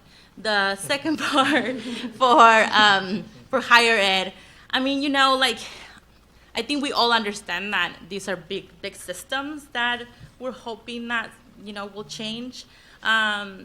But I mean, yeah, in regards of, I'm really happy to hear that there's some things happening in regards of the affidavit, to changing some of, the status of a student, because that is a roadblock, right? And so those are things that students are trying to get away from, or at least get some help on. And if they continue to be feeling defeated since the beginning of like, how am I supposed to make a decision to go to higher institution when I don't even know if I'm going to be able to afford it, it's really difficult to ask of a student that it's always living in limbo of not knowing, like the unknown. Like that is so scary to not know.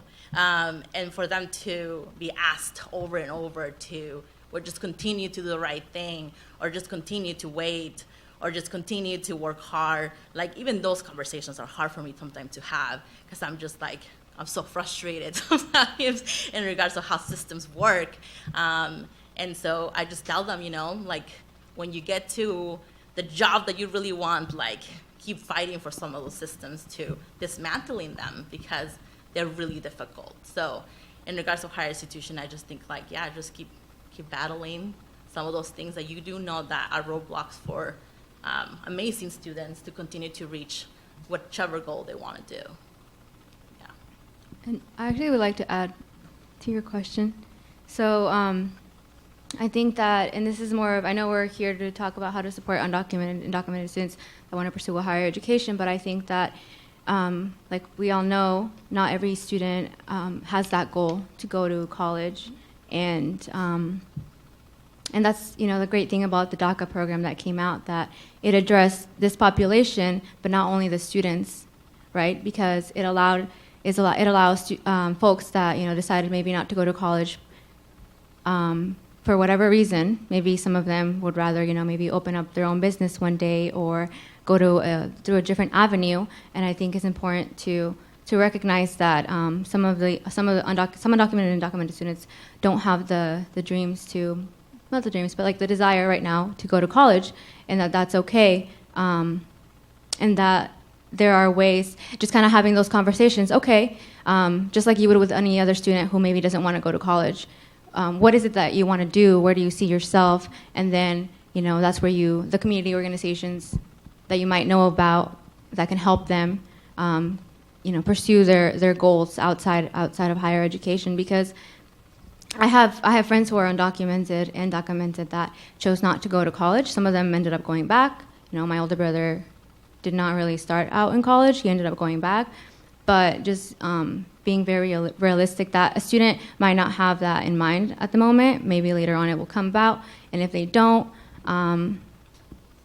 then just being able to support them for whatever other decision they make to continue, you know, giving and contributing. And that's also, I think, that we need to dismantle that perception that the ideal dreamer is the valedictorian, you know, the student who takes, you know, AP classes, et cetera. I think that we need to celebrate those students as well, but not every student is going to be the ideal dreamer. Not every undocumented youth is going to want to go to college, but giving them the space to still be a part of the community and support them outside of higher ed.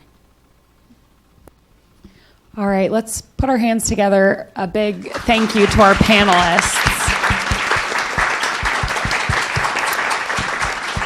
Really, we wish we had more time because I think there are a lot more things we could talk about, but we thank you so much. Tanya and Jeanette are just going to wrap up the presentation really briefly. And I just also want to add, as my last mention, again, we will be sending out a survey, and we'll also be sending out these resources in an email to those of you who attended afterwards. So we'll bring the presentation back to Jeanette and Tanya. Thank you. Okay, so now really quickly, we'll also stick around if you have any questions afterwards. Some of you might need to leave right away, but we'll be available just in case any of the questions come up. But what can we do in our roles to kind of continue to help this population? So something we could do is just help educate senators and representatives about Dreamers in DACA. Not necessarily, just to kind of talk about or share stories of students that you work with and how important it is. So usually sharing with senators and representatives stories of specific students tend to have a bigger impact than just kind of saying yes or no, or that you just care about this, but having a reason why it's specifically who it's affected. It's encouraged. We talked about families, but it is really important to involve families in the whole process because they want to be in the know just as much as the students, right? Because once again, there is a risk for them disclosing certain information. So just including the family in the process is really important. It's not just about the student, it really is the family. At times they're going to have to the student carries a lot of weight, even with the translation portion of it. So if you know someone who is bilingual, reach out to us. We're happy to help. Or if you're bilingual yourself, just know that there are people who are willing to help, not only the student, but the families as well.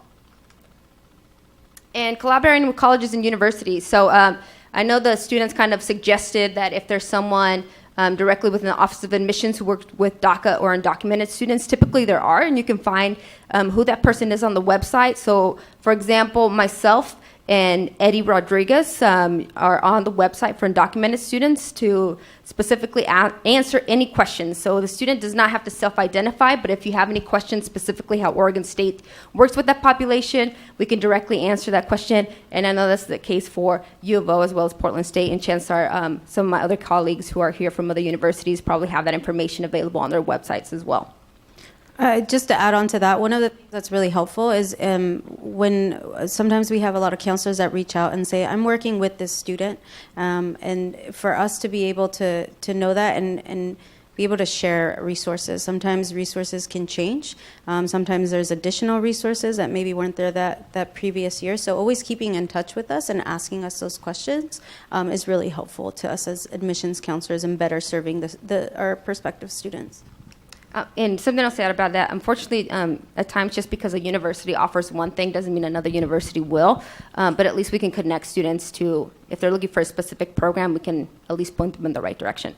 But really important is, well, it's really important not to profile. So unfortunately this year I worked with a student who the counselor automatically thought they were undocumented and just told them that their only resource was ORSA, even though she was specifically mentioning that they were born in the U.S. So even though their parents might have migrated here, they were a U.S. citizen. So if the student discloses or not, just providing resources that we know of as best as we can up until that information is disclosed. I think to add on to that as well is understanding where our personal bias lies, right? Not assuming that the student should go to a community college first or should go to a four-year institution first. Really providing students with all of their options and resources and kind of, going through that process with them and saying, these are the pros, these are the cons, this is what you can get of this is what you can get out of that. I think another thing is also the question that sometimes students may ask or parents might ask or that other colleagues might ask is, what's the point, right? If they can't, what's the point of them going to college if they may not even be able to get a job afterwards? Or what's the point of them going through all this education if we don't know, what's going to happen? And I think it's fair to say that we don't know what's going to happen to anyone, whether you're documented or not. I think an answer to that is also, if there were to be, we can't assume that all these students will stay undocumented or documented for the rest of their lives, right? We don't know what paths or what laws may be passed, and I think one thing that I feel is safe to say is that it's typically those who are students or that do have kind of that foundation may have a better chance of finding a way to a pathway to either being a legal resident or citizen. So understanding that we don't know, we can't foresee the future, but education is the one thing that that cannot be taken away from these students, whether they stay here or whether they end up going to their country of origin. This will better prepare them and can provide different avenues in the future for them to be successful wherever it is that they end up at. And normalizing ORSA, so getting in the habit of whenever there's a financial aid night, making it financial aid / ORSA. So then that way, you're not singling out any students. They can still participate in financial aid nights, apply for scholarships. So just kind of making it a habit whenever there's a financial aid night, just adding ORSA to that as well. And making sure that they know what documents to bring, right? So regardless, like maybe having a worksheet, and I believe we had that through Gear Up, where it's a worksheet that says, okay, if you're filling out FAFSA, this is what you'll need, and on the other side, this is what you'll need for ORSA. So there's no distinction. Students don't feel like they have to necessarily state whether or not they are, what their status is when filling out these applications. And preventing notary fraud. So when we mentioned the affidavit, students have to get that notarized, and just making, if the student needs to get notarized and someone you can trust, referring them to that student, because students putting themselves in a vulnerable position, because not only do they have to tell the notary, undocumented students do not have a form of ID, so they need to kind of bring in another witness. So that might be involving a lot more people than what they want to disclose. So right now we're in the Tanya, this is totally Tanya's idea. She has become a notary, and I'm in the process of becoming a notary as well. So when I'm working with students, we can go ahead and just help with that process. Yeah, I have a suggestion for that. Our school registrar is a notary as well, and our school pays for it. Every year, she just gets it done, and she doesn't charge students or anything. So I literally just walk students over to our registrar and get it done. Yeah, so that's our hopes, is eliminating that barrier, that when we're working with the student and they fill out the affidavit, we can notarize it right then and there free of charge. Yeah. So for all our other colleagues, I encourage you that if you work for a public university to have someone in your office to be a notary, so that way when we are doing instant admissions or application workshops, students, there's not an additional barrier for those students. And one of the things is sometimes the schools may have notaries, but I've run into situations where that notary will not sign it or stamp it because the student hasn't graduated high school. Anyways, so just to avoid any additional barriers, and as our mission to provide further provide access, I think it's a great idea. It's super easy to do, and it can not only help us on the admission side to move things quickly, but also make it safer and let the students know that, hey, we're here and we're trying to help and that we care.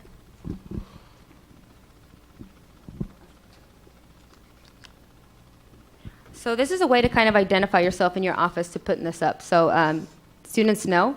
At times they might recognize this and know that you're an ally or that there's someone, you are someone they can trust by putting this up in your office, or a way just for the student to be able to see this. So this is kind of the Dreamers logo saying that, hey, I'm here to help Dreamers and I'm willing to help any way that I can. So we found this just online. If you want to print this off, Google it. Google it. And this is also a resource. So we provided a sheet of resources. We've discovered a lot of them are just for adults. But this is a great website for students and families to be able to find some additional resources to help them with that college search process moving forward. And here's our contact information. So if you have any additional questions for us afterwards, you are more than welcome to contact us. Like I said, we work really closely together. So I know even though Malia's a duck and I'm a beaver, we're here to help students reach their higher education goals. So chances are that we're going to reach out to each other. So if we can't answer the question, we are not hesitant to reach out to somebody else saying that, hey, can you help me out with the student? Or it might be best if you contact such person. So don't hesitate to answer us questions. If we don't know, we're going to make sure that we find that person who is able to do so. So thank you so much for being here today. I'm going to turn it back over to Malia. I just want to give a round of applause to Jeanette and Tanya for this presentation. We also want to thank Adrienne Enriquez from Gear Up. She was really integral in a lot of the content for our presentation. So thank you to Adrienne. And thank you to all of you for being here this afternoon. We'll stick around.